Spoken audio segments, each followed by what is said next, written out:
De zon brak net op tijd door na de zomerstorm die het springen op de terreinen van stal Hendricks in Kessel flink bemoeilijkte. Tijdens de grote prijs van Pele-Maas reden 52 deelnemers de eerste omloop, waarvan 11 duo's de strijd aangingen in de barrage.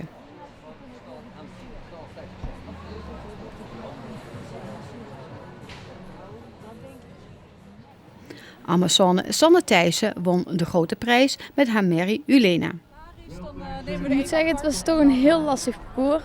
En Ulena is heel afwisselend, dus je weet nooit wat er gaat komen in de ring. Maar het eindigt op een goed resultaat. Ja, tuurlijk is het bijzonder, want ik zeg, kijk hier wat voor namen hier even meedoen. Bottom Allen deed hier mee. Die had dan wat pech in de barrage, maar ook namen komen voorbij waarvan je denkt, dat is een hele klus om tegen te strijden. Een van de uitvallers in de eerste omloop was Michiel Hendricks.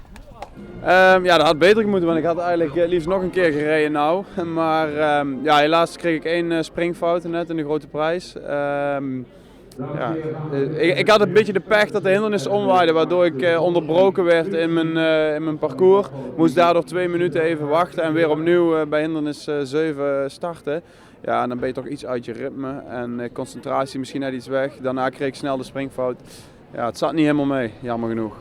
De beste ruiter van het hele concours werd geëerd met de wisseltrofee de Ton Hendricks Memorial, die volgens goede traditie sinds 2009 uitgereikt wordt.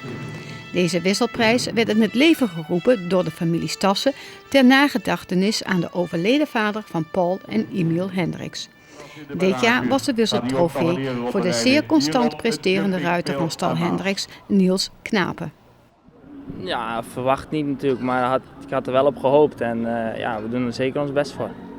Is dit ook een mooie afsluiting van Jumping Pele-Maas voor jou? Ja, dat is geweldig. Beter kan ik niet wensen. Ja, oké, in de grote prijs ging net mis op de laatste, maar al met al fantastisch.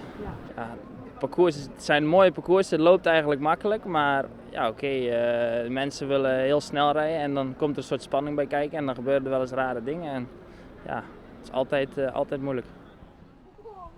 Dit jaar duurde het groeiende springruiter-evenement voor het eerst 4 dagen. Tim, Michel en Janou Hendricks, de organisatoren van de 7e editie van Jumping Pele-Maas, zijn erg tevreden. Wat is je grote ambitie? Ja, dit. Verder te gaan internationaal en proberen op topniveau mee te kunnen rijden en bovenin te kunnen presteren.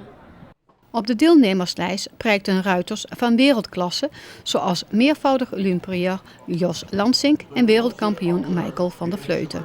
De winnaars van de zeer gewaardeerde prijzen, de Grote Prijs van Pele-Maas en de Ton Hendricks Memorial, waren echter 2 lokale talenten. Ook zij waren vol lof over het evenement. Ja, dit is ongelooflijk. Dit is een van de mooiste nationale evenementen van Nederland en de familie Hendricks heeft het top georganiseerd. En alles is gewoon in de details perfect en het is gewoon niks, er mankeert niks aan, het is gewoon fantastisch. De paarden zijn heel belangrijk in onze regio. Bedoel ik, vooral midden Noord-Limburg is paardensport gewoon heel groot. En ik denk dat het belangrijk is dat mensen ook nog meer te weten komen hoe groot de paardensport eigenlijk is. En dat laat Jumping Pele-Maas voor een deel zien. Ja, ik vind het echt een fantastisch evenement. Ik kon ook kiezen voor een andere wedstrijd, maar ik weet niet, dit is toch je eigen omgeving, om zo maar te zeggen, eigen regio. En dan is het heel mooi om hier te kunnen rijden.